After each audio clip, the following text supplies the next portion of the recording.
Hi, this is Ryan Cook with BostonMultifamily.com.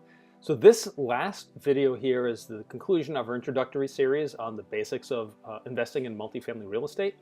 Today we're going to be putting it all together. So I'm going to take you through an example of identifying a property in the multiple listing service, doing the analysis on it, and figuring out whether or not the property makes sense for further investigation to see if it's a good potential property to own as an investment property. So take your time, go through it, rewind it, do whatever you have to do. We're putting all the concepts we've put together in the previous emails into this one email showing it all.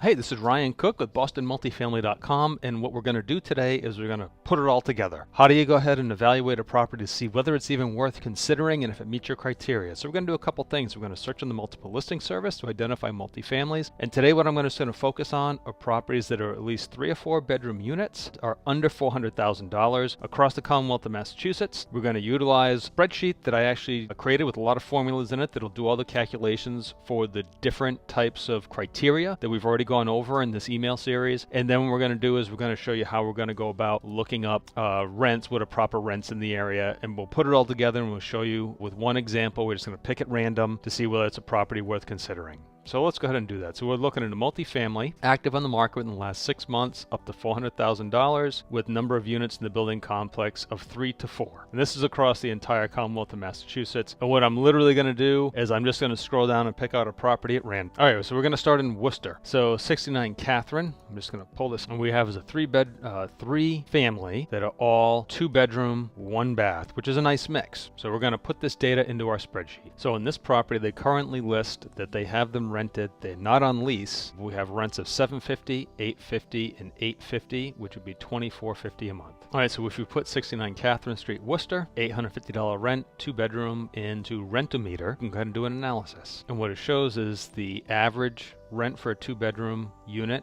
in Worcester in that area is around $1,300 with a median of $1,299. And you can see the different properties in the area, 10th percentile, 20th percentile, 80th percentile. And you can actually, it's kind of neat, is if you click on one of these, you can see the actual rent they're getting. I can even zoom in so you can see it a little bit closer. That the orange one, that's the actual address. This other one here, this is at $1,250. This is at $1,100. So the rents on this property are low. $750, $850, and $850. They're low for the area, so that's either going to tell us there's something wrong with the property, that it needs updating, or they've just had these tenants for a long time, and like most property owners, they are afraid to raise the rent. Units certainly aren't fantastic, but they're not in bad shape. Hardwood floors, seems like new walls, painted. They don't look bad. And there's even additional storage, although this 3-unit garage needs a new roof, so that there are going to be some repairs to this property, but overall it doesn't look like it's in too bad a shape. If we look at this 69 Catherine Worcester, purchase price $269.9, which is the list price, put in 25% down at 4.5% interest. Current taxes are $34.35 annually. Total rent right now is $24.50. So if we look at the full analysis for 16 Catherine, we can see a gross annual income of $29.4. Taxes, insurance, that's all automatically calculated, as is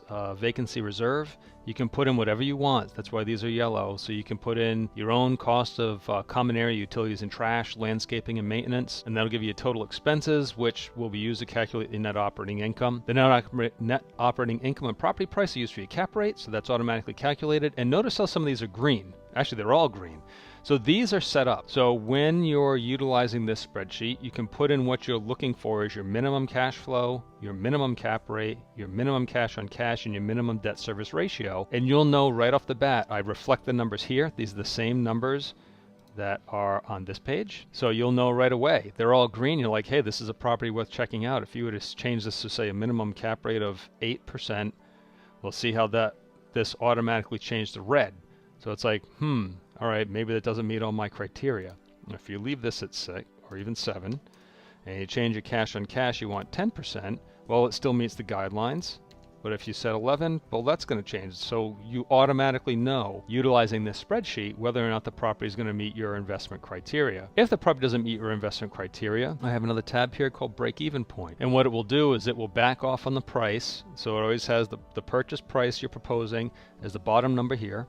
It'll back off $5,000, and it'll start off, if you're doing 25%, it'll add 5% in each column. And you can see, obviously, no matter what price point this property works, but if I were to change this property price, let's just do this for sample purposes to $349,900. All of this changes, but we'd be able to see you'd say, boy, if I'm putting 25% down, I need to get this property at 294.9. Or if I plan to put 35% down, I can't spend more than $330,000 in this property. So it becomes a nice way to be able to quickly evaluate what price a property would be at to meet your investment criteria if for some reason it doesn't meet all of your criteria. So it's one of the powerful things about utilizing this tool. You can also utilize the ratio analysis tool. So for cash on cash return or for your debt service ratio, it's just another way to finally look at a property, the price it's at, and what price you'd need to get it at to be able to meet your specific criteria. So just another way to be able to